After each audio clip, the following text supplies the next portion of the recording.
직장 생활을 한 10년 정도 하면 이제 한 3, 40대 정도 나이가 되죠.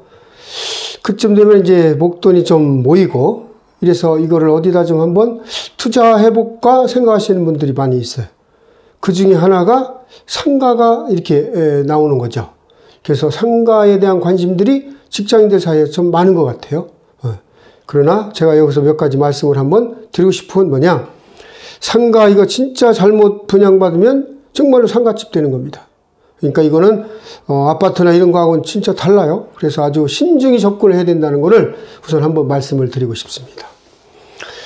상가를 분양받으면 우선 세금이 많아 생각지도 않은, 그러니까 이 취득세도 퍼센테이지가 훨씬 높아요.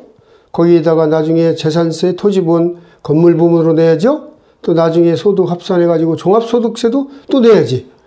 또 세입자와의 그런 관계, 갈등, 이런 것도 만만치 않습니다. 그리고 만약에 이게 분양 안 나갔다, 세가, 그럴 경우 공실이 있을 경우에 대한 그런 관리비, 이런 것도 염두에 두셔야 되고, 뭐 이런 거. 그래서 상가는 함부로 직장인들이 접근할 수 있는 거는 아니다. 이런 걸 한번 말씀을 드리는데, 근데 또 돈 되는 상가들도 있어요. 물론 월급을 받는 이런 직장인들은 큰 상가는 접근할 수 없고, 자그마한 상가에 한 칸 정도를 이제 분양받아서 이제 그 소득을 내야 되는데, 이제 그렇게 저리 소득을 낼 만한 상가를 쉽게 만나기는 어려운 거죠. 대부분의 부동산이라든지 이런 데 가서 상담을 나눠보면 되게 1층 상가를 좀 고집을 많이 하죠. 그러나 가보셔서 아시겠지만 1층 상가는 분양가가 엄청 비싸요. 그러니까 이 월 세입자 구하기도 쉽지는 않아요 또. 왜? 월세가 비싸니까. 그래서 초기 투자 비용이 엄청 많이 들어간다. 어떻게 보면 건설업자 입장에서는 1층 분양만 다 되면 그 상가 건물에 대한 그 수익분까지 다 나온다는 거죠. 그러니까 내가 상가에 대해서 언제 한번 투자를 조그만 걸 해야 되겠다 하면 1, 2년, 2, 3년 동안에 여러 가지 정보를 분석하고 뭐 이렇게 낸 다음에 접근하시라는 것을 말씀을 드립니다. 근데 상가에는 크게 아파트에 있는 단지 내 상가가 있고 또 이제 복합 상가 이렇게 나눠지죠.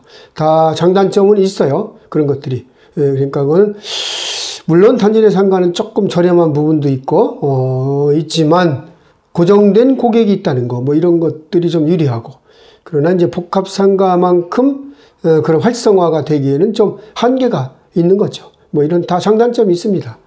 그러나 저는 어떤 말씀을 드리고 싶으냐, 이 직장에 다니시는 직장인들은 최초 상가 분양을 쉽게 접근해서는 안 된다는 거를 말씀을 드리는 거죠.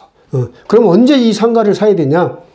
이 상가의 최초 분양가의 분양가가 거품이 좀 빠지는 시기가 있어요. 가만히 보면. 그게 언제냐?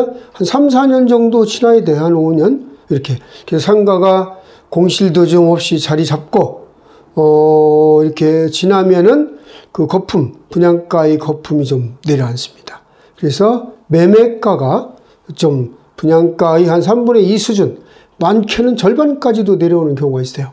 그 상황이 정상적인 이 상가의 가격이다. 이렇게 보시면 돼.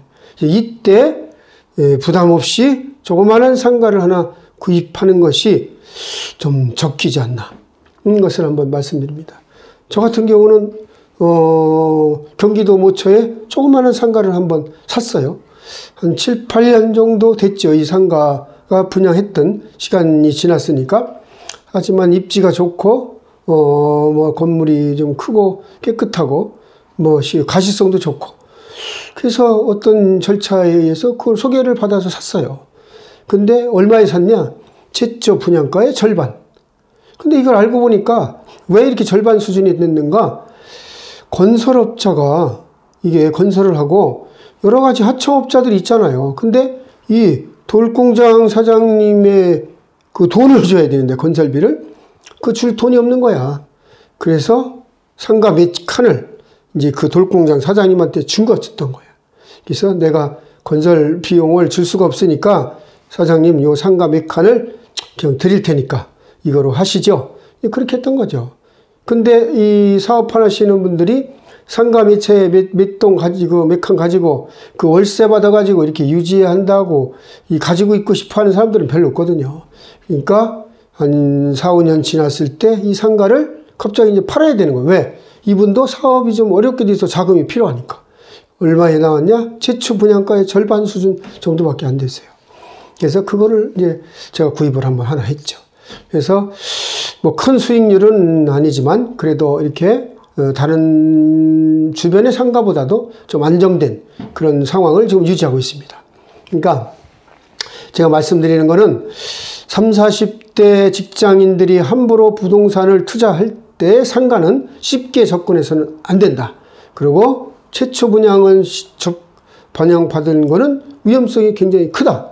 그리고 언제 사야 되냐? 이 거품이 빠진 후에 상가가 좀 자리 잡힌 한 3, 4년 후에 매물이 나오는 것을 보고 구입하는 것도 늦지 않습니다.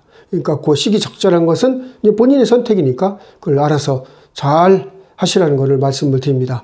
우리 현대그룹 세계적인 기업을 일군 정주영 회장님도 그 북한에서 넘어오셔가지고 뭐 그 시절에 뭐 젊은 시절에 막 그 살기가 어려워서 4번이나 뭐 가출했다는 그런 얘기도 있죠. 근데 이분이 1934년에 그 복흥상이라는 조그만 쌀가게 취업을 해요. 근데 이 쌀가게 주인 사장님이 뭐 사정이 생겨서 쌀가게를 팔게 됐어. 그래서 이분 정주영 회장님이 당시 종업원이 그 쌀가게를 인수했어요. 복흥상이라고. 1938년에. 시련은 있어도 실패는 없다. 뭐 여러 가지 명언도 많이 남기셨죠. 그래서 그 대기업 현대그룹도 복흥상이라는 조그만 쌀가게에서 시작이 됐습니다.